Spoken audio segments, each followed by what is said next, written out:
नमस्कार, मैं अभिषेक राज। आज हम लोग सेफ्टी का क्लास स्टार्ट कर रहे हैं और सेफ्टी का क्लास आज हम लेने वाले हैं आपका। तो यहाँ पे सेफ्टी काफ़ी इम्पोर्टेंट है कॉम्पिटिटिव एग्ज़ाम के व्यू से और आपके सेमेस्टर एग्ज़ाम से भी। और इसमें जो प्रश्न आते हैं सारे एग्ज़ाम में, कोई भी एग्ज़ाम अगर आप देने जा रहे हो आईटीआई बेस पे, तो 3-4 क्वेश्चंस रहते हैं। मेरे लेक्चर को सही से आज समझिएगा तो आपको बहुत आसानी से 3-4 क्वेश्चन बन जाएंगे, 3-4 नंबर आसानी से आपको आ जाएंगे। तो काफ़ी इम्पोर्टेंट है। दूसरा है कि सेफ्टी पढ़ते समय आपको 1-2 पॉइंट्स दिमाग में रखना होगा। पहला पॉइंट्स ये है कि जो हम पढ़ रहे हैं सेफ्टी, ये आईटीआई के सिलेबस के अकॉर्डिंग पढ़ रहे हैं। आईटीआई का मतलब आप लोगों को पता होगा, इंडस्ट्रियल ट्रेनिंग इंस्टीट्यूट, मतलब ऐसा इंस्टीट्यूट जिसमें इंडस्ट्री का ट्रेनिंग दिया जाता है, उसको हम लोग आईटीआई बोलते हैं। और यहाँ जो सेफ्टी हम पढ़ेंगे, ये सेफ्टी जो इंडस्ट्री में यूज की जाती है, जो कंपनियों में हमारे लिए आवश्यक होती है, उस सेफ्टी को हम लोग यहाँ पढ़ेंगे, उस सुरक्षा को हम लोग यहाँ पढ़ेंगे। क्योंकि सुरक्षा बहुत तरह का होता है, सेफ्टी बहुत तरीके की होती है। जैसे अगर आप रोड पे चल रहे हैं तो बाइक चलाने का एक अपना सेफ्टी प्रिकॉशन है। अगर आप ट्रेन पे चढ़ रहे हैं, ट्रेन में यात्रा कर रहे हैं, वहाँ भी सेफ्टी का अलग नियम है। मतलब हर जगह कहीं भी जाइएगा तो सेफ्टी का अलग प्रिकॉशन बना रहता है। लेकिन जो आईटीआई है, इसका भी अपना एक सेफ्टी का रूल है। इसी रूल को हम लोग पढ़ेंगे। तो जो सिलेबस है, सिलेबस के ही आसपास हम लोग रहेंगे, बाहर नहीं जाएंगे, क्योंकि सेफ्टी का कोई लिमिट ही नहीं है। ठीक है।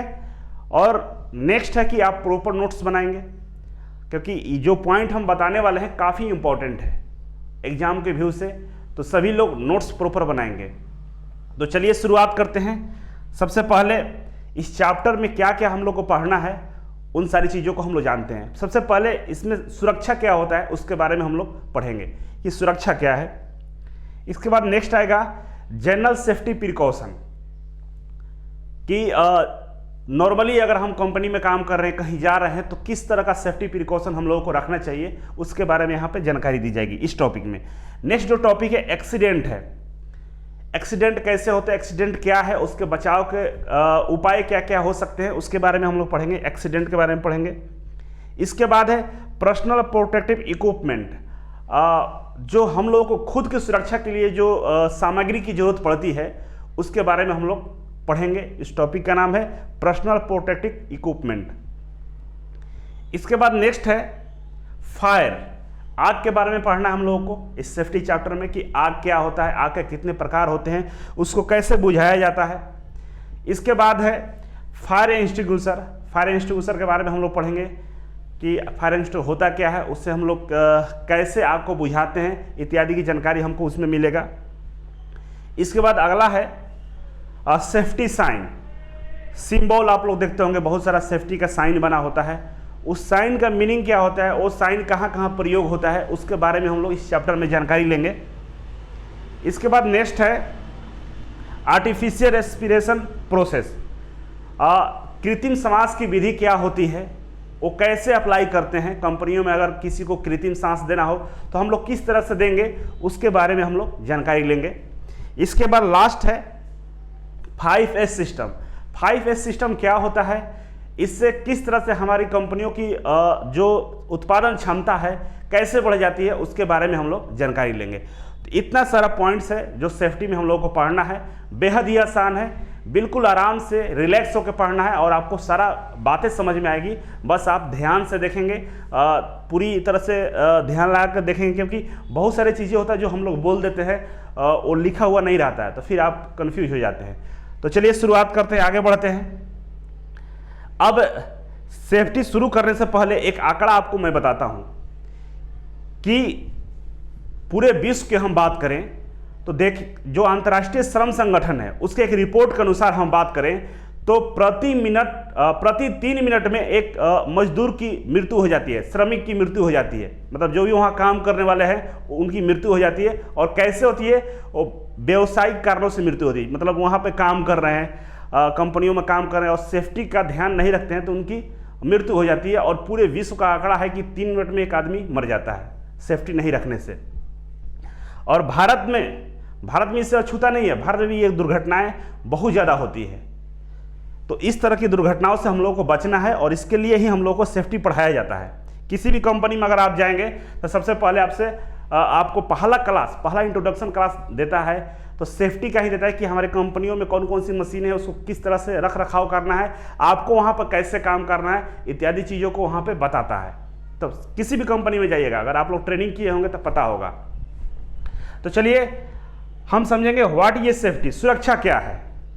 सुरक्षा क्या है तो आप अपने लैंग्वेज में सुरक्षा को डिफाइन कर सकते हैं। सुरक्षा एक प्रक्रिया है, एक क्रिया है जिसके तहत हम खुद का बचाव करते हैं और दूसरों को बचाने का प्रयास करते हैं, अपने आसपास की चीज़ों को सुरक्षित रखने का प्रयास करते हैं, उसको ही हम सुरक्षा बोलते हैं।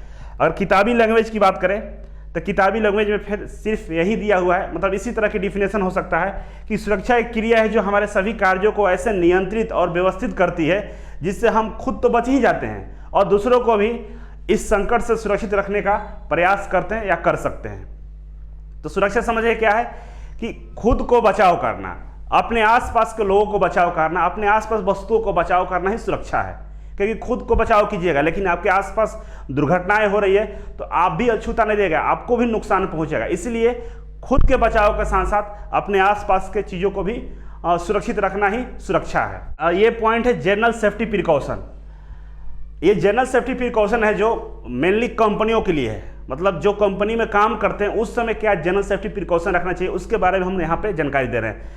घर के या रोड पे चल रहे हैं या कहीं बाहर सिनेमा हॉल में, ट्रेन में हो, एरोप्लेन में हो, उस सेफ्टी की बातें यहाँ पे नहीं हो रही है।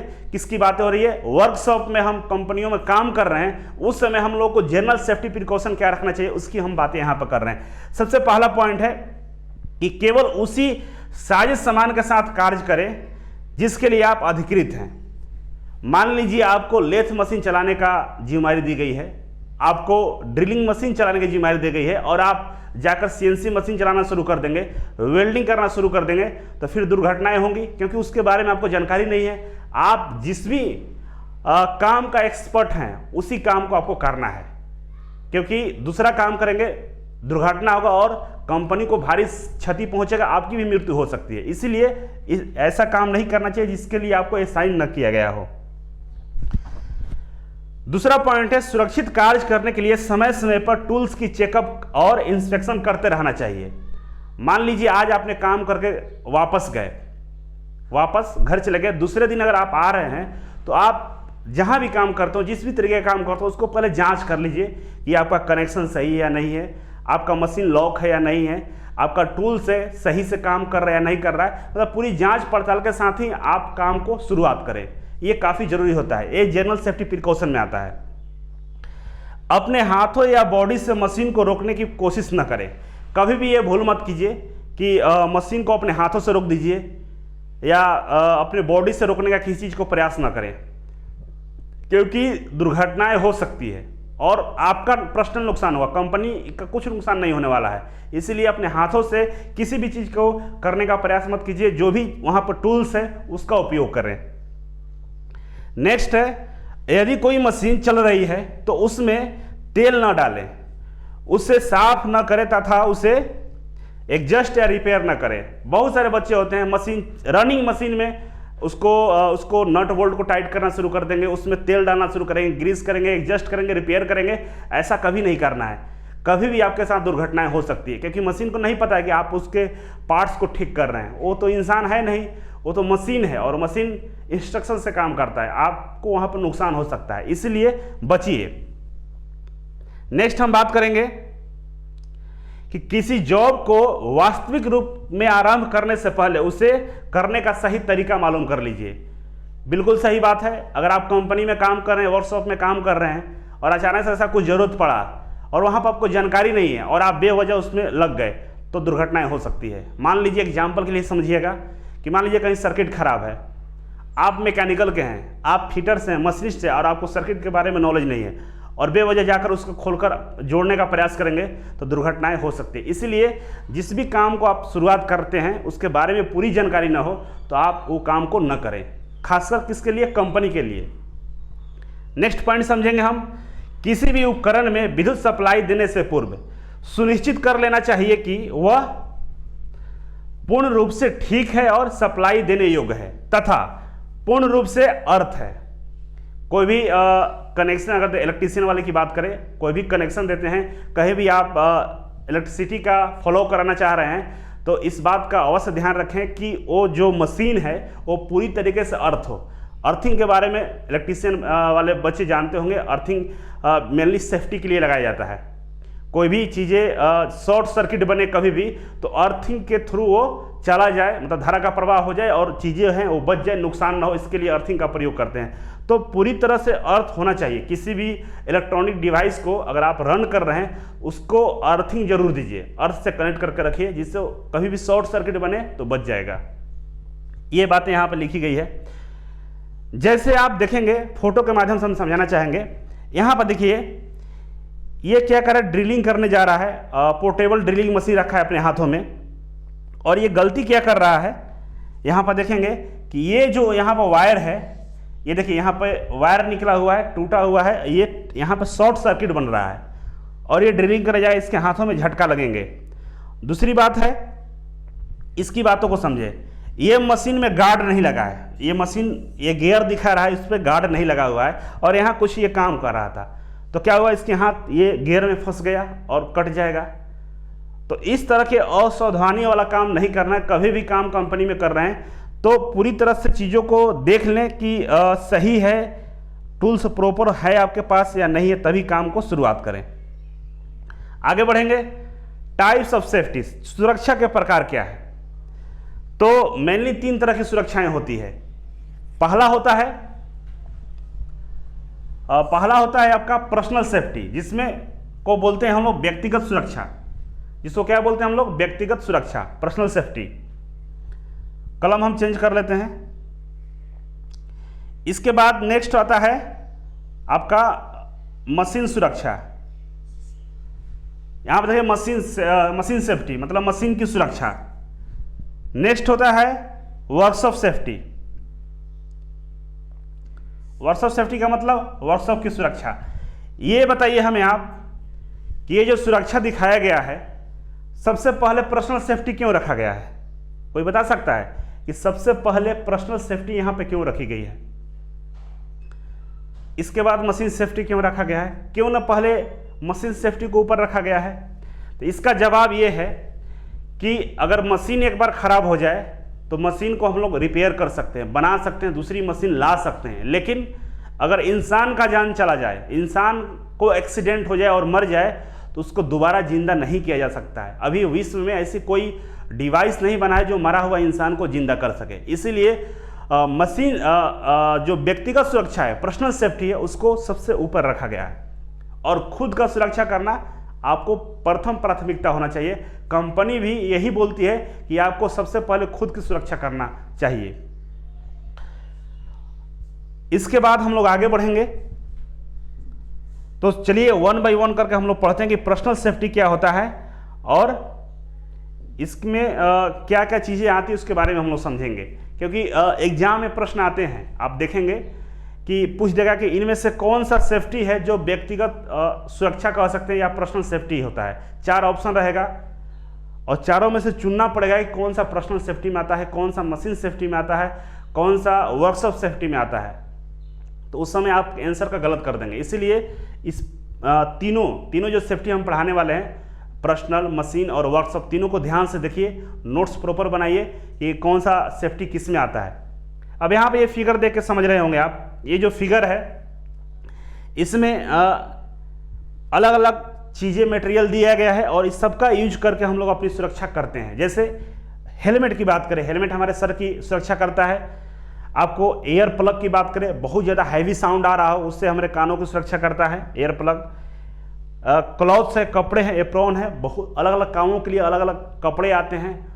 अलग अलग लैब में काम करेंगे, अलग अलग वर्कशॉप में काम करेंगे, अलग अलग एप्रॉन होते हैं, कपड़े होते हैं, वो हमारे बॉडी का सुरक्षा करता है। ग्लव्स होता है जो हमारे हाथों को सुरक्षा करता है। बूट्स है, जूते हैं जो हमारे पैरों की सुरक्षा करता है। डस्ट मास्क है, मास्क लगाने से हमारे अंदर जो धूल कण है वो प्रवेश नहीं करते हैं। आजकल कोविड का चल रहा है, कोविड का संक्रमण भी आप मास्क से ही रोकते हैं। मतलब जो हवा में जो चीज़ें हवा के थ्रू जो आपके अंदर प्रवेश कर सकता है उससे हमें मास्क बचाता है। आई वियर है मतलब चश्मा हमारे आंखों को सुरक्षा प्रदान करता है। अलग बहुत तरह के चश्मे आते हैं। तो इस तरह से हम लोग अपने आप को सुरक्षित रखते हैं इन सारे डिवाइसों का, इन सारे मटेरियल का कह सकते हैं उपयोग करके अपने आप को हम लोग सुरक्षित रख सकते हैं। लेकिन पॉइंट्स को लिख लीजिए, पॉइंट्स काफ़ी इंपॉर्टेंट है कि पर्सनल सेफ्टी में कौन कौन से पॉइंट्स आते हैं। आप देखिए, पहला पॉइंट्स ये है कि बिना जूता पहने वर्कशॉप में प्रवेश ना करें। ये कोई भी कंपनी में अगर आप लोग काम किए होंगे, जॉब किए होंगे, तो हर कंपनी का रूल होता है, पहला ये चेक करता है कि आपके सर पे हेलमेट है या नहीं है, और दूसरा पैर में जूते हैं या नहीं है। ये दो चीज़ें काफ़ी इंपॉर्टेंट होता है। और पर्सनल सेफ्टी में भी ये पॉइंट आ चुका है कि बिना जूता पहने वर्कशॉप में प्रवेश कभी नहीं करें। दूसरा पॉइंट ये है कि अंगूठी, घड़ी वगैरह ना पहने, क्योंकि यह मशीन के घूमने वाले पार्ट्स में फंस सकता है। बहुत सारे बच्चे काम करते रहते हैं, अंगूठी पहन के जाएंगे, सिकरी पहन लेंगे, चैन पहन लेंगे और ढीला कपड़ा पहन के जाएंगे। ये सारी चीज़ें नहीं पहनना है। अंगूठी नहीं पहनना है, चैन नहीं पहनना है, ढीला कपड़ा नहीं पहनना है, चुस्त कपड़े पहनिए, मतलब सटा हुआ कपड़ा पहनिए कि आपको मशीन में ना फंसे। इस चीज़ का ध्यान रखना चाहिए। ये पर्सनल सेफ्टी में आता है। इसके बाद नेक्स्ट है, यदि उड़ने वाले पदार्थों का खतरा हो तो चश्मा अवश्य पहने। और वैसा जगह काम कर रहे हैं जहाँ पे बहुत सारे चिप्स, धूलकण उड़ रहे हैं, तो इस तरह का खतरा हो तो वहाँ पर चश्मा अवश्य पहन के आप जाएं। नेक्स्ट है, अनुपयुक्त और बिना आराम वाली ड्रेस के साथ साथ अनुपयुक्त स्थिति या मुद्रा में वर्कशॉप में प्रवेश न करें। मतलब कि अगर आप थके हुए हैं, रात भर सोए नहीं है घर पे, और अगला दिन सुबह काम करने चले गए कंपनी में, तो फिर एक्सीडेंट संभावित है, हो सकता है। तो ऐसा कंडीशन हो कि रात भर आप कहीं बर्थडे पार्टी में मनाने चले गए या किसी कारणवश थके हुए, मन नहीं कर रहा है काम करने का, उस दिन कंपनी मत जाइए आप। अगर जाएंगे नुकसान आपका होगा। एक मेरा फ्रेंड था, उसका दोनों हाथ कट गया इसी कारण से। बर्थडे पार्टी मना रहा था, रात भर जगा रहा, सुबह कंपनी चला गया श्री राम पिस्टन्स में, और ड्रिलिंग मशीन पर उसकी दोनों हाथें फंस गई और ड्रिल हो गया उसके हाथों में। तो आज वो उसका हाथ यहाँ से दोनों काट दिया गया है। तो समझ सकते हैं कि इस तरह की गलती न करें। दूसरा, जो स्थिति आपका मशीन के पास स्पेस कम है और वहाँ पे किसी तरह एडजस्ट करके काम कर रहे हैं, तो आप मत कीजिए। आप इन्फॉर्म कीजिए अपने अधिकारियों को कि भाई यहाँ पे जो स्पेस है बहुत कम है, काम नहीं कर पा रहे हैं। तो आगे हम चलेंगे। अगला पॉइंट है हमारे पास मशीन सेफ्टी। अब तो खुद का हम सुरक्षा कर लिए, आगे खुद का सुरक्षा हो गया, आप सुरक्षित हो गए, लेकिन आप काम कहाँ कर रहे हैं? मशीन के ऊपर। तो मशीन को भी सुरक्षित रखना है, उसका भी सुरक्षा करना आपका ही जिम्मेवारी है। तो अब मशीन का सुरक्षा करेंगे। मशीन का सुरक्षा कैसे कर सकते हैं हम लोग? तो छोटा मोटा 2-4 पॉइंट है, आप समझ लीजिएगा। कि जैसे बहुत सारा मशीन होता है जहाँ पे घूमने वाले पार्ट्स होते हैं, उसके ऊपर गार्ड नहीं लगा रहता है। जो गार्ड होता है, जैसे साइकिल देखेंगे उसके पीछे गार्ड लगाता है, मोटरसाइकिल के चक्का के ऊपर गार्ड लगा रहता है, उसी तरह यहाँ जो मशीनें होती हैं जिसमें घूमने वाले पार्ट्स होते हैं, अगर उसके ऊपर गार्ड्स नहीं है तो समझिए वहाँ पर बहुत सावधान रहना है, वहाँ पर गार्ड लगा दीजिए। इसके अलावा मशीन में बहुत सारे पिन पॉइंट निकले रहते हैं। नए नए मशीन होता है, उसमें बहुत सारे नुकीले कांटी जैसे चीज़ें निकली होती है, वो भी आपके शरीर में चुभ सकता है। तो उसको रिमूव कर दीजिए, फाइलिंग करके उसको हटा सकते हैं। मशीन को कभी भी रिपेयर कर रहे हो तो लॉक कर लीजिए। स्टार्ट करने से पहले चेक कर लीजिए कि मशीन प्रॉपर सही वर्किंग में है या नहीं है। सही, जैसे देखिए यहाँ पे ये दोनों का तरीका गलत है और ये दोनों का तरीका सही है। कैसे सही है और कैसे गलत है ध्यान दीजिएगा।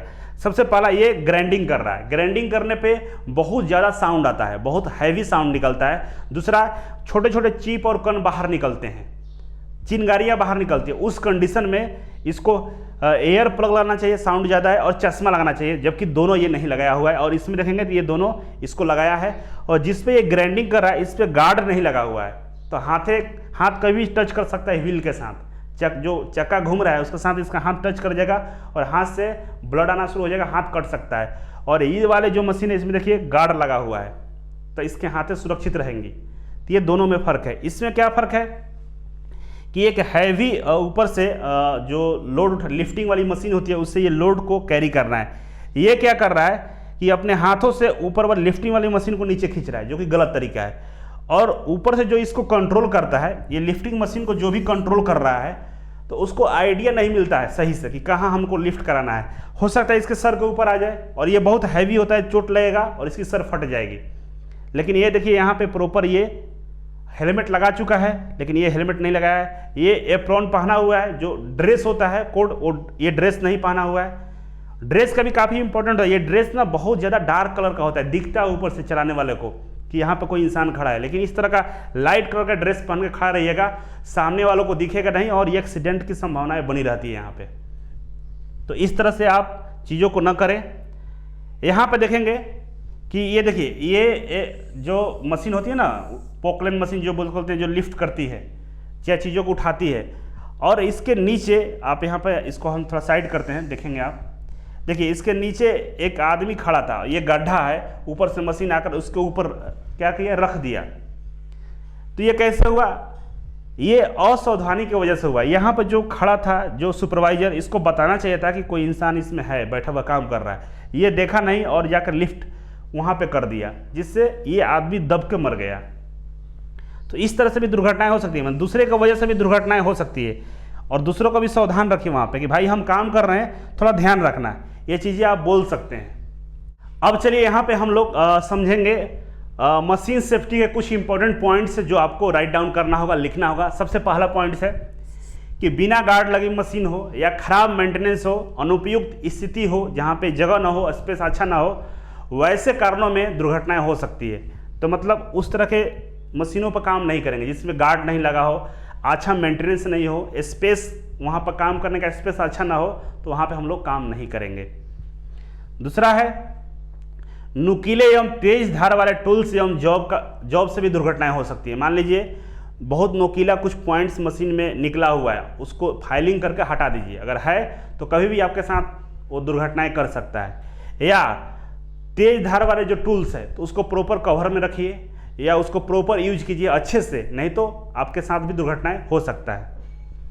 नेक्स्ट है किसी भी कार्य के लिए उपयुक्त टूल्स और मशीन का प्रयोग करना चाहिए। बहुत सारे बच्चे हैं, मान लीजिए कोई स्क्रू ड्राइवर को खोलना होता है बोर्ड में से, चम्मच लाकर उससे खोलने लगते हैं। कहीं पे मान लीजिए किसी को हैमरिंग करना हो तो हैमर के बदले जो भी मिल जाए मेटल्स, उससे आप लोग हैमरिंग कर देते हैं। मतलब जुगाड़ लगा के काम नहीं करना है। जुगाड़ वाला काम कंपनी में नहीं चलता है, आपको भी कंपनी में जुगाड़ से काम नहीं करना। अगर नहीं है तो आप इन्फॉर्म कर दीजिए सीनियर को कि मुझे ये टूल्स चाहिए, वो ला कर देगा। नहीं दे रहा है तो आप आराम कर सकते हैं, बैठे रह सकते हैं, लेकिन अपने जान को जोखिम में डालकर काम को नहीं करना है। यही पॉइंट्स यहाँ पे लिखा गया है।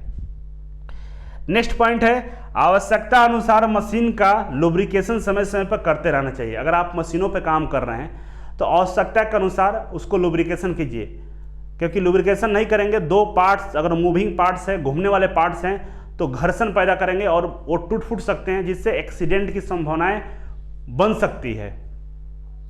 आगे हम चलेंगे तो हम तो मशीन की सुरक्षा कर दिए, खुद की सुरक्षा कर लिए, मशीन का सुरक्षा कर लिए, लेकिन आप खुद और मशीन दोनों कहाँ खड़ा है? दोनों की जो काम करने का जगह है वो वर्कशॉप है। मतलब अपने आसपास की चीज़ों को भी सुरक्षित रखना आपकी ही जिम्मेदारी बनती है। तो मान लीजिए आप काम कर रहे हैं वर्कशॉप में खड़ा होकर, मशीन वर्कशॉप में लगा हुआ है और आसपास कहीं आग लग गया, तो क्या आप दोनों सुरक्षित हैं? ना मशीन सुरक्षित है ना आप सुरक्षित, दोनों जल जाएंगे। इसीलिए जहाँ भी काम करते हो उसके आसपास का जो माहौल है उसको भी सुरक्षित रखना है। और हम लोग कहाँ काम करते हैं? वर्कशॉप में काम करते हैं, तो वर्कशॉप का भी सुरक्षा होना यहाँ पे बेहद इंपॉर्टेंट है। तो जैसे ये देखिए भाई साहब को, ये वर्कशॉप में जा रहे हैं और इतना लंबा डंडा लिए हुए, हो सकता है लोहे की रड हो, ऊपर जो वायर गई थी उससे कनेक्ट कर गया और शॉर्ट सर्किट बन गया। देखिए इसमें इलेक्ट्रिसिटी आ गई और ये घायल हो जाएंगे। तो इस तरह का काम ना करें। वर्कशॉप में गैंगवे बना होता है, उसी गैंगवे के अनुसार चलना चाहिए, उसमें आपको नुकसान नहीं होगा, क्योंकि उसको ऊपर पूरा खाली रखा जाता है। ये शॉर्ट तरीका अपना रहे थे। इसके बाद ये देखिए, अगर प्लग निकालना है तो प्लग यहाँ से निकालता है, यहाँ से खींचना चाहिए। उसके मेन जो जहाँ पे प्लग होता है वहाँ से खींचना चाहिए। ये वायर पड़ के खींच रहा है, जिससे वायर क्या हो, ब्रेक हो जाएगा, और ब्रेक होगा तो शॉर्ट सर्किट होगा। अगले दिन आपको तो पता नहीं है कि ब्रेक हो गया है, अगला दिन जाकर फिर आप लगाइएगा तो झटका लगेगा, आपको हो सकता है मर भी सकते हैं। इसके बाद यहाँ पे देखें, ये इनको मान लीजिए कोई सामान उठा के रखने का ड्यूटी मिला था, ये जल्दीबाजी में काम को ख़त्म करने के जल्दीबाजी में अपने औकात से ज़्यादा उठा कर ले जा रहे हैं, तो मरेंगे आप। कभी भी कोई भी काम करना अपनी क्षमता के अनुसार ही काम कीजिए, क्योंकि 8 घंटा काम करना पड़ता है, डेली काम वही करना है। तो आपने जो आपकी जो क्षमता है उसके अकॉर्डिंग ही कीजिए। ऐसा तो नहीं है कि आज काम खत्म करिए कल से काम नहीं है, ऐसा नहीं होता है। काम आपको डेली करना है तो टुकड़ों में काम कीजिए, जितना कर सकते हो उतना ही कीजिए। ये वर्कशॉप में ये क्यों गिरा है, क्योंकि ये गैंगवे जो बना होता है ना वर्कशॉप में चलने के लिए, उसमें ये न चल के क्रॉस चल रहा होगा। तो बहुत जगह वर्कशॉप में फिसलन वाली फर्श होती है, चिकने फर्श होते हैं, बहुत जगह ऑयल और ग्रीस गिरे होते हैं, जिसकी वजह से आप फिसल सकते हैं। तो ये फिसल के गिर चुके हैं, तो ऐसा नहीं करना चाहिए। तो आइए पॉइंट्स को हम लोग समझते हैं कि वर्कशॉप सेफ्टी में हमने कौन कौन से पॉइंट्स है जिसको हमको ध्यान में रखना होगा एग्जाम के पर्पज से। यहाँ पर देखिए पहला पॉइंट है फिसलने वाले फर्श, खराब रोशनदान और अपर्याप्त स्थान इत्यादि से दुर्घटनाएं हो सकती है। जहां पे फिसलने वाले फर्श हो, लाइट का प्रॉपर व्यवस्था ना हो, मशीनों के लिए स्पेस की कमी हो, वहां पे दुर्घटनाएं हो जाएगा। वैसे स्थानों पर काम करने से पहले आप उन चीज़ों को ठीक कीजिए। रोशनी नहीं आ रहा, अंधेरे में कैसे काम करेंगे? अचानक से लाइट चली जाए और रोशनी प्रॉपर नहीं है वहाँ पे, या वैसा बल्ब आप लगाएं जिससे प्रॉपर रोशनी आपको नहीं मिल रहा है, तो कभी भी दुर्घटनाएं हो सकती है। दूसरा है कि फिसलने वाला फर्श हो, तो कभी भी आप गिरेंगे, और गिरेंगे तो कहाँ गिरेंगे इसकी कोई संभावना है। मशीन पर गिर जाएंगे, मरेंगे। हो सकता है कोई नोकीले चीज़ों पर गिर गए जो आपको इंजर्ड कर सकता है, आपका मतलब हो सकता है जीवन को भी समाप्त कर सकता है। तो ऐसे चीज़ों से आप बचें।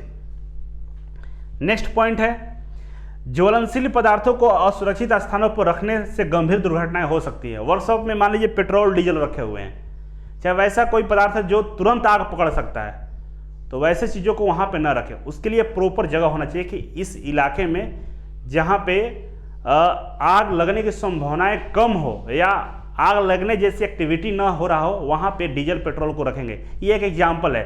तो आप इस चीज़ को ध्यान रखिए कि ज्वलनशील पदार्थ है उसको वैसे ही स्थान पर रखें जहाँ पे आग लगने की संभावनाएं बेहद कम हो, और आग लग भी जाए तो उसके लिए प्रॉपर व्यवस्था करके रखें कि आग को हम तुरंत काबू में कर लें, तुरंत बुझा दें। नेक्स्ट पॉइंट है, 2 पॉइंट हो गया। तीसरा है वर्कशॉप में हमेशा गैंगवे में चलना चाहिए। गैंगवे जो होता है वर्कशॉप में एक रास्ता बना होता है, पीली पट्टी होती है दोनों तरफ, बीच में रास्ता होता है चलने के लिए, वो गैंगवे होता है, उसी में चलना चाहिए। आप इधर उधर से चलेंगे तो दुर्घटना हो सकती है, क्योंकि वहाँ पर बहुत सारी चीज़ें वर्कशॉप में लगा होता है। किसी से भी अगर आप टच करेंगे पता नहीं होगा, हो सकता है आपको इलेक्ट्रिसिटी का झटका लग सकता है, हो सकता है पैर आपका फिसल जाए, हो सकता है किसी मशीन से आप टकरा जाएं। इसीलिए जो रास्ता बना है उसी रास्ते में आपको चलना चाहिए वर्कशॉप में। वर्कशॉप में 2 मशीनों के बीच समुचित जगह होना चाहिए। 2 मशीन 3 मशीन, वर्कशॉप में तो लाखों मशीनें लगी रहती है एक साथ, तो जो मशीन लगी हुई है उसके साथ प्रॉपर स्पेस होना चाहिए 2 मशीनों के बीच में, कि हम आ जा सके वहाँ पे अच्छा से काम कर सके। ये पॉइंट्स है किसका? वर्कशॉप सेफ्टी का। दुर्घटना क्या होता है? What is accident? दुर्घटना क्या है? तो दुर्घटना समझने से पहले ये इस बात को समझिए कि कोई भी घटना होता है उसके पीछे कारण क्या होता है, उसको अगर बारीकी से अध्ययन करें, किसी भी घटना को, एक्सीडेंट को बारीकी से अध्ययन करें, तो आप यही पाएंगे कि ये बिना योजना का था, अचानक से हो गया। जो अचानक से होता है, बिना किसी योजना के साथ होता है, उसको हम लोग दुर्घटना बोलते हैं। तो पॉइंट्स को अगर हम देखें कि हमारे किताबों में क्या पॉइंट्स लिखे गए हैं, तो सबसे पहला जो पॉइंट्स होता है कि दुर्घटना एक बिना योजना वाली और नियंत्रण न होने वाली घटना है। दुर्घटना क्या है? एक बिना योजना वाली, कोई प्लानिंग नहीं होता है इसका, कोई प्लानिंग करके दुर्घटनाएं नहीं होती है। तो बिना प्लानिंग के और नियंत्रण न होने वाली, कोई भी दुर्घटना होने वाला होगा, चाहे हो रहा होगा, तो उसको आप नियंत्रण नहीं कर सकते हैं। विदाउट नियंत्रण होता है, बिना नियंत्रण के उस होने वाली घटना को हम लोग दुर्घटना बोल सकते हैं, एक्सीडेंट बोल सकते हैं। ये होता कैसे है? तो इसमें किसी वस्तु, पदार्थ या व्यक्ति के क्रिया, आपके कोई एक्टिविटी, जैसे आप गाड़ी चला रहे हो और अचानक से सामने से कोई ट्रक आपको धक्का दे दिया, तो आपके क्रिया और किसी के प्रतिक्रिया के कारण ये दुर्घटनाएं होती है। मतलब कोई ना कोई कारण होता है जिसमें आप इन्वॉल्व होते हैं और आपको पता भी नहीं होता है। तो यही लिखा गया है कि इससे किसी वस्तु, पदार्थ या व्यक्ति की क्रिया या प्रतिक्रिया के कारण व्यक्तिगत चोट अथवा उसकी संभावनाएं बनी रहती है या जान भी आपका जा सकता है। जैसे एक छोटा सा एग्जाम्पल आपको हम देंगे।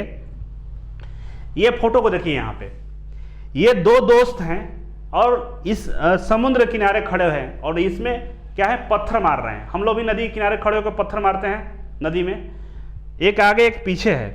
इस वीडियो को देखने में यही पता चलेगा आपको कि ये जो पत्थर मार रहा है ये तो सही मार रहा है, लेकिन पीछे वाला पत्थर उठा के मारना चाहता है समुद्र में, लेकिन उसकी जो हाथ का एंगल है वो हल्का सा चेंज हो जाता है और वो पत्थर इसके सर के ऊपर जा लगता है। अब बताइए, दोनों दोस्त हैं, ये तो चाह नहीं होगा कि इसको हम इसके सर पर मारेंगे, ये तो नदी में मार रहा था, लेकिन जो पत्थर था इसके सर पे जाके लग गया। तो मतलब ये हुआ यहाँ पे कि जब ये पत्थर हाथ से निकला होगा तो इसको पता चल गया होगा ये पत्थर उसके सर पर जा रहा है, लेकिन इसके पास कंट्रोल नहीं है उस पत्थर को रोकने के लिए। और इसके पास भी ऐसा कोई प्लानिंग भी नहीं था कि भाई अपने दोस्त के सर पे पत्थर मारेंगे, ऐसा इसके पास प्लानिंग भी नहीं था। तो दोनों चीजें यहाँ पे होती है, आपको पता चल जाता है फिर भी आप कंट्रोल नहीं कर पाते हैं, और आपके पास ऐसा कोई योजना था नहीं। अगर योजना रहता है, आपको पता रहता तो आप रोक नहीं सकते थे, दुर्घटना को आप रोक सकते थे। तो एक्सीडेंट इसको बोलते हैं। अब एग्जाम की बात करेंगे। एग्जाम में क्वेश्चंस आते हैं कि दुर्घटना क्या है, तो उसमें लिखता है नियंत्रण न होने वाली, योजना विहीन,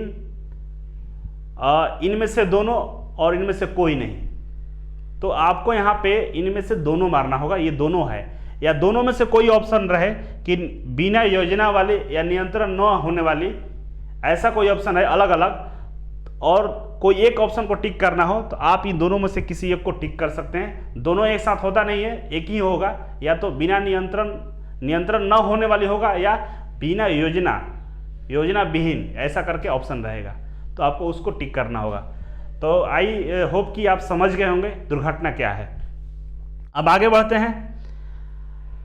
आगे हम लोग पढ़ेंगे पर्सनल प्रोटेक्टिव इक्विपमेंट, खुद को बचाने के लिए जो हम इक्विपमेंट का प्रयोग करते हैं उसके बारे में हम लोग यहाँ पर देखेंगे, जिसको शॉर्ट में पीपीई बोला जाता है। पर्सनल प्रोटेक्टिव इक्विपमेंट, पीपीई क्या होता है?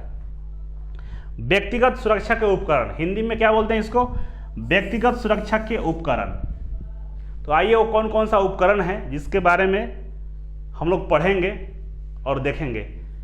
ये जो पीपीई होता है दो तरह का होता है, एक जनरल पीपीई होता है मतलब सामान्य उपकरण होता है, और एक मैंडेटरी होता है जो आवश्यक होता है, उसको हर हालत में आपको पहनना पड़ेगा। अगर आप कंपनी में काम कर रहे हैं तो मैंडेटरी वाला आपको डेली फॉलो करना है, डेली आपको उसको वियर करके पहन के जाना होता है। और जनरल वाले में अकॉर्डिंग टू वर्क होता है, काम के अनुसार हम उसका उपयोग करते हैं, जैसे समझेंगे यहाँ पे आगे।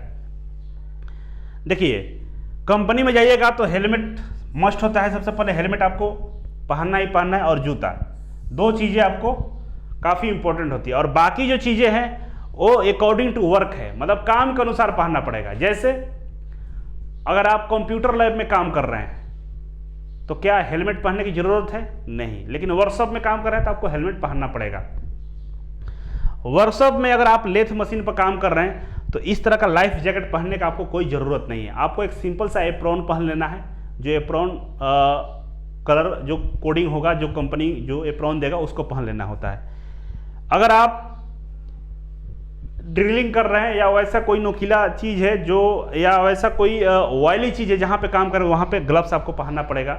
जहाँ पे साउंड नहीं है वहाँ पे एयर प्लग लगाने की कोई ज़रूरत नहीं है, लेकिन जहाँ पे हैवी साउंड आ रहा है, बहुत ज़्यादा नॉइज है, तो वहाँ पे आपको ग्लव्स, ये एयर प्लग आपको लगाना पड़ेगा। तो काम के अकॉर्डिंग हम अपना पीपीई को पहनते हैं और उससे सुरक्षित रहते हैं। ये जितने सारे इक्विपमेंट्स दिख रहे हैं, जितने उपकरण दिख रहे हैं, ये सब पीपीई के अंदर ही आते हैं। अब आगे हम बढ़ेंगे तो यहाँ पे आप देखेंगे कि इसका डिफिनेशन क्या होता है। तो पीपीई उपकरण है जो कार्यस्थल पर खतरों के खिलाफ बचाव प्रदान करता है, जैसे हेलमेट, चश्मे, सुनवाई संरक्षण इत्यादि। आपको पहले ही बता चुके हैं कि पीपीई ऐसा उपकरण है जो हमें खतरों के खिलाफ या उससे बचाव प्रदान करता है, सही बात है, हेलमेट पहनेंगे आपका सर बचेगा, जूता पहनेंगे आपके पैर बचेंगे, चश्मा पहनेंगे आपका आंख बचेगा, तो ये आपको सुरक्षा प्रदान करता है। नेक्स्ट है पीपी 2 प्रकार का होता है। पहला होता है जनरल पीपी और दूसरा होता है मैंडेटरी। ये जनरल पीपी है, मतलब सामान्य, खुद की सुरक्षा करने वाले सामान्य उपकरण, और ये जरूरी। मैंडेटरी मतलब जरूरी होता है, मतलब अति आवश्यक। आगे बढ़ेंगे तो पीपी 2 तरह का होता है, आपको पता चल गया। आइए पहला जो पीपी होता है वो होता है जनरल पीपी। इसके बारे में हम लोग समझते हैं। जैसे पहला है आंख और चेहरा संरक्षण, और आंख और चेहरा को कैसे बचाएंगे इसके बारे में यहाँ पे समझेंगे। आप यहाँ पे देखिए बहुत तरह का चश्मा आता है आपको आंखों की सुरक्षा के लिए। जैसे नॉर्मल पढ़ना हो तो अलग तरह का चश्मा होता है, वेल्डिंग करने वाला अलग चश्मा होता है, बहुत बारीक चीज़ों को देखना हो उसके लिए अलग चश्मे आते हैं।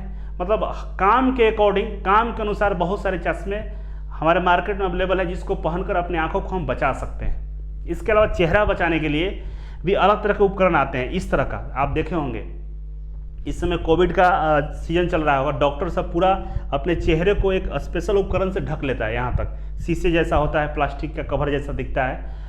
उससे ढकने से क्या होता है ना कि जो भी अगर आपके चेहरे पे कोई नुकसान करने वाला वस्तु होगा वो टच आपके चेहरे तक नहीं पहुँच सकता है, टच नहीं करेगा। तो इस तरह का हेलमेट का प्रयोग हम लोग करते हैं। चाहे आप देखे होंगे वर्कशॉप में जहाँ पे वेल्डिंग होती है, वेल्डिंग मशीन होती है, वेल्डिंग किया जाता है, वहाँ पे देखेंगे कि हेलमेट आता है स्पेशल टाइप का जिसमें पूरा चेहरा ढका रहता है ब्लैक कवर से। तो उस तरह का भी हेलमेट का प्रयोग करके अपनी आंखों और चेहरे को हम लोग बचाते हैं। ये पॉइंट्स को आप लोग लिख लीजिएगा। नेक्स्ट है सुनवाई सुरक्षा। सुनवाई सुरक्षा क्या होता है? जहाँ पे काम कर रहे हो बहुत ज़्यादा साउंड आ रहा है, बहुत नॉइज हो रहा है, आपका कान का चदरा फट सकता है, उस समय एयर प्लग आता है, अगर उसको लगा लीजिएगा तो बिल्कुल बाहर की आवाज़ आपके कानों तक प्रवेश मतलब नहीं पहुंचेगा, आपके अंदर प्रवेश नहीं करेगा, पता ही नहीं चलेगा। तो देखिए ये चाइनीज काम कर रहा है, ये लगाया हुआ है एयर प्लग। इस तरह का एयर प्लग होता है जो आपको बाहरी जो साउंड है, जो ध्वनियाँ हैं, उससे बचाता है। आगे हम चलेंगे। नेक्स्ट है साउंड सुनवाई सुरक्षा के लिए किसका प्रयोग करेंगे? ईयर प्लग का। नेक्स्ट है पैर संरक्षण। अब पैर को बचाने के लिए किसका प्रयोग करते हैं? जूता का प्रयोग करते हैं। यहाँ पर देखेंगे कि ये देखिए नॉर्मल जूता पहनकर वर्कशॉप में चल रहा था, नॉर्मल जूता जो हम लोग पहनते हैं, और उसको पहनकर वर्कशॉप में चला था, और देखिए इसके पैर में कील चुभ गया, तेरा ना इतना बड़ा कील इसके पैरों में घुस गया। कंपनी के लिए स्पेशल टाइप के जूते आते हैं, आर्मी के लिए भी स्पेशल जूता होता है, उसमें कील नहीं ढुकेगा कभी भी, वो कील टेढ़ा हो जाएगा लेकिन जूते में प्रवेश नहीं कर सकता है। देखिए ये भाई साहब को ये पहना हुआ है, स्पेशल टाइप के ये जूते हैं, यहाँ पर देख सकते हैं, इस पे कील या कुछ भी हो ये इस अंदर प्रवेश नहीं कर सकता है, बहुत हैवी होता है।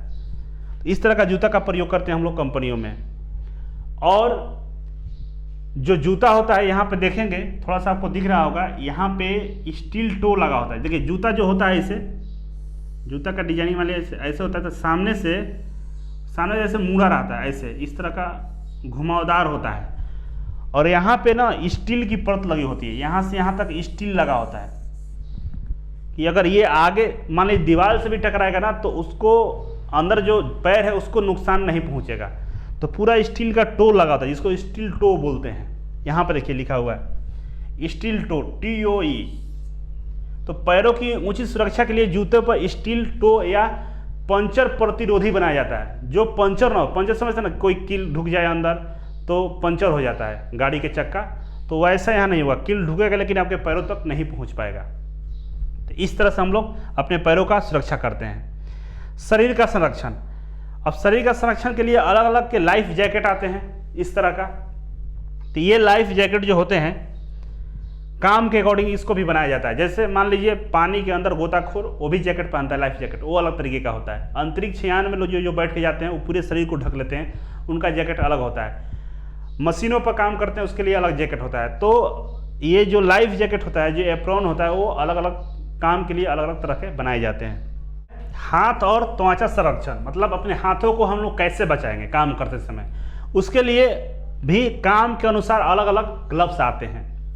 जैसे आप डॉक्टर को देखे होंगे, डॉक्टर रबड़ का एकदम बहुत पतला सा ग्लव्स लगाता है, अगर आप किसी को बाइक जो राइडर होते हैं वो भी ग्लव्स लगाते हैं, उनके लिए भी ग्लव्स की डिजाइनिंग अलग होती है। जो क्रिकेटर होता है, क्रिकेट खेलता है, वो भी ग्लव्स लगाता है, उसका ग्लव्स अलग होता है। हम लोग जो कंपनी में काम करते हैं, हमारा भी ग्लव्स की डिजाइनिंग अलग होती है। तो जो जैसा काम करता है उसके अकॉर्डिंग ग्लव्स मार्केट में अवेलेबल है। यहाँ पे सारे ग्लव्स का डिजाइनिंग आपको दिख रहा होगा। आप उसके अनुसार आपको ग्लव्स दिया जाता है अपने हाथों को बचाने के लिए।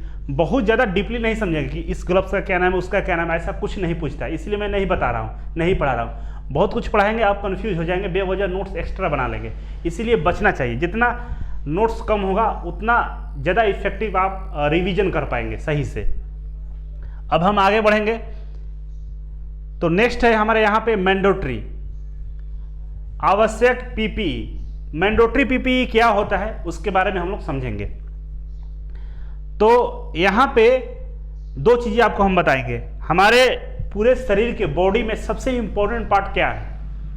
हमारे पूरे शरीर के जो स्ट्रक्चर है, इसमें सबसे इंपॉर्टेंट कौन सा अंग है जो हमारे लिए काफ़ी अति महत्वपूर्ण है?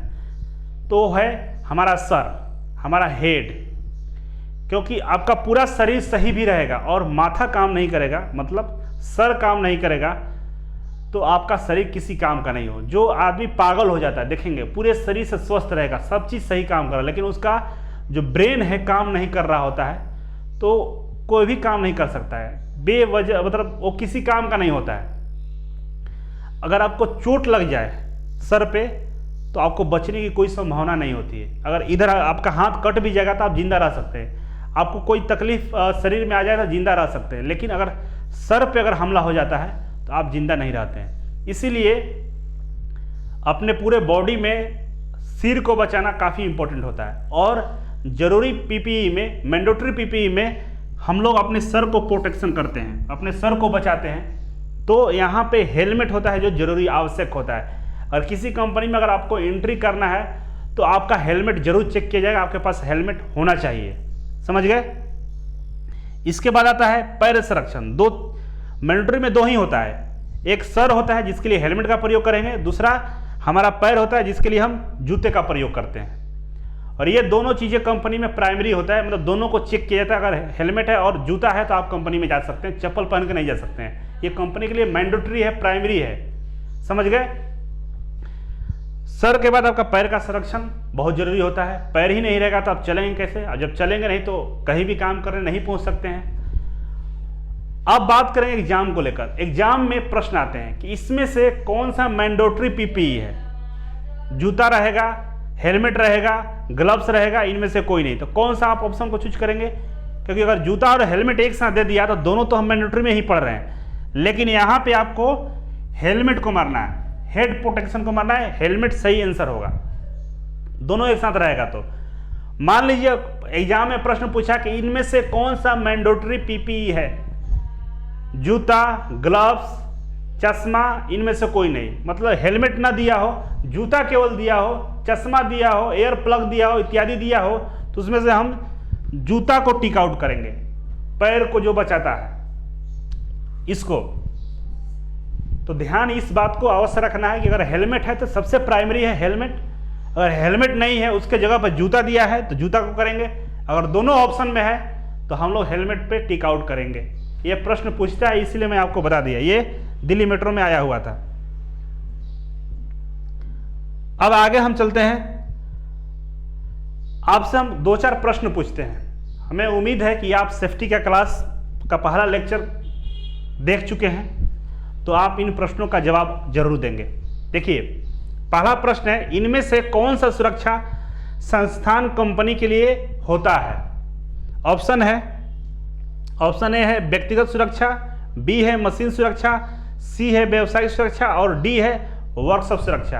अगर आप इस वीडियो को यूट्यूब पर देख रहे हैं तो कमेंट बॉक्स में कमेंट करें। अब आप सोचिए प्रश्न गलती क्यों होता है? बहुत सारे बच्चे बोलेंगे ए, कोई बी बोलेगा, कोई सी बोलेगा, कोई डी भी बोलेगा, अपने अकॉर्डिंग बोलेंगे।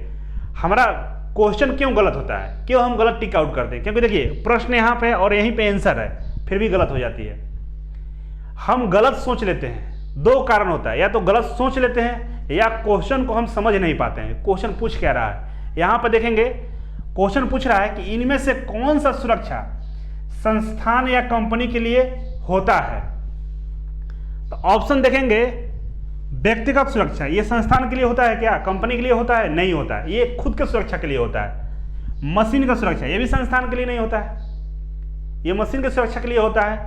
अगला पढ़ेंगे तो वर्कशॉप सुरक्षा, वर्कशॉप का सुरक्षा वर्कशॉप के लिए होता है, संस्थान या कंपनी के लिए नहीं होता है। तो संस्थान और कंपनी के लिए क्या होता है, ये तीनों सुरक्षाएं होती है, तीनों को हम मिलाएंगे तब ये बनेगा संस्थान या कंपनी का सुरक्षा, मतलब व्यवसायिक सुरक्षा। व्यवसायिक सुरक्षा आता है किसमें, यही आंसर है, कंपनी या संस्थान की सुरक्षा में आता है, क्योंकि वहां पे क्या होता है, व्यवसाय तो होता है, वहां पे बिजनेस होता है, और बिजनेस सुरक्षा ही हमारा क्या है, कंपनी और संस्थान का सुरक्षा है। तो व्यवसायिक सुरक्षा यहाँ पे आंसर होगा, क्योंकि व्यवसायिक सुरक्षा के अंदर में ये तीनों आते हैं, व्यक्तिगत, मशीन और वर्कशॉप। समझ गए। तो शुरू में आप क्या गलत सोचे होंगे या गलत पढ़ लिए होंगे, तो ये आंसर आपको नहीं पता होगा। बहुत सारे बच्चे गलती करते हैं और गलत करके आते हैं यहाँ पे।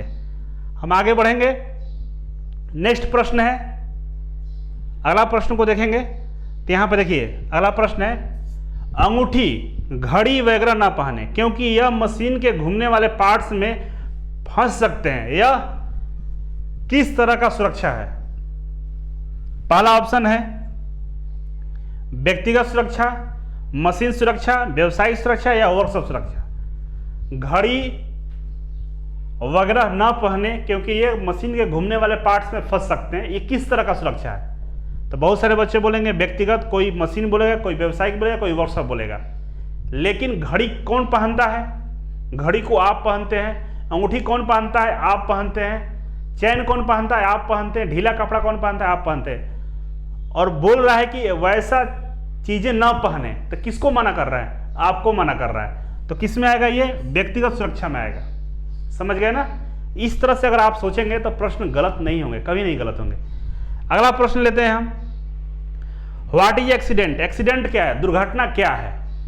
तो यहां पे ऑप्शन देखेंगे, योजना विहीन घटना, अनियंत्रित घटना, अनिच्छुक घटना, उपयुक्त सभी।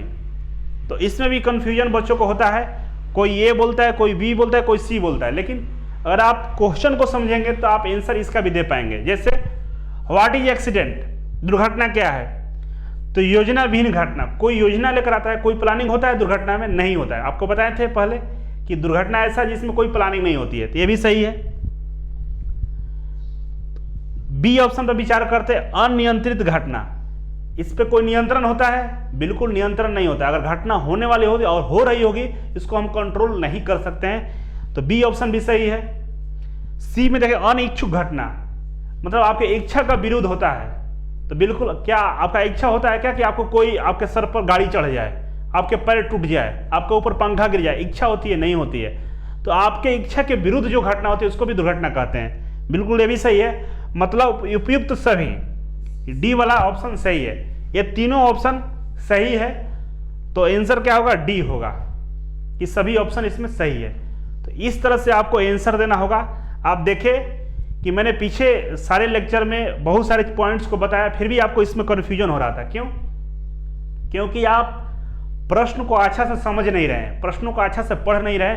आपके अंदर बहुत सारी गलतफहमियां भरी हुई है, और ये गलतफहमियां कैसे निकलेगा, जब आप प्रैक्टिस करेंगे। जब आप प्रैक्टिस करेंगे, अच्छे से पढ़ेंगे, आप लगातार कंटिन्यूअस बहुत सारे क्वेश्चन को लगाएंगे, तो आपका कंसेप्ट क्लियर हो जाएगा। थ्योरी को एक बार पढ़ना है और प्रैक्टिस बार बार करना है। ऐसा जो करेगा उसको 100% सफलता मिलने वाला है। और मैंने बहुत कस्टमाइज तरीके से पढ़ाया है, क्योंकि इसे पीछे देखेंगे तो टाइप्स ऑफ हेलमेट, बहुत सारे चश्मे, बहुत सारी चीजें हम बता सकते थे, लेकिन जरूरत नहीं है आपको। आपको जो जरूरत है वही पढ़िए। बेवजह का कॉपी को मोटा करने का प्रयास न कीजिए। आपको नॉलेज मिल जाएगा, नौकरी नहीं मिलेगा। इसलिए नौकरी के लिए हम लोग पढ़ रहे हैं, तो बिल्कुल कस्टमाइज तरीके से पढ़ना है। बेहद ही कम नोट्स बनाकर मैक्सिमम क्वेश्चन को सोल्व करना है। समझ गए। तो चलिए अगले लेक्चर में मिलेंगे, और अगला लेक्चर आपको बहुत जल्द हम देने वाले हैं। तो ये आज के लिए इतना ही था। Thank you so much. फिर मिलते हैं आपसे एक नए वीडियो और एक नई जानकारी के साथ। तब तक के लिए